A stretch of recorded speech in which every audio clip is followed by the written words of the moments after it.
Ganda ng sky. Dito tayo sa lake, sa Glory Mountain. Wow.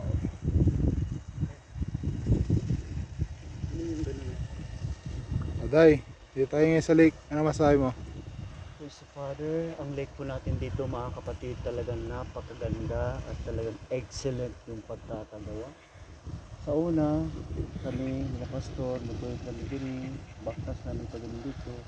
Puro ni kuan pa ni sa una, mga sagingan, kuan pa kani, dili mo mailhan ba nga dapit gani. Pero karon makita nato mga igsoon kung unsa kanindot ang Ganda na. pagkahimo ni atong lake.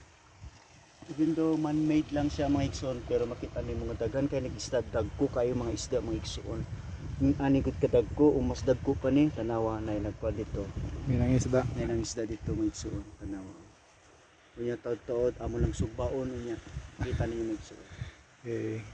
Praise the Salamat Father. kay Pastor sa pribilehiyo nga naami dinhi sa atong Glory Mountain. Pagkanindot, pagkagwapo. Ang ganda na. Hastang tugnawa diri mga igsoon. Pati yung ano, sky, ang ganda. Sky, murag yun. Nagpasalamat po ang sky sa pagkamaayo sa appointed sun. Mao nga kita pagka-pribilehiyo gid nato ang mga igsuon, mao nga ang atong goal kinahanglan makuha gid nato. Kay mao gid natong alam na this. Alam na. Praise the So, Father. salamat pastor sa pribilehiyo. Okay, bye muna. Sakay kami ng bangka. Praise the Father.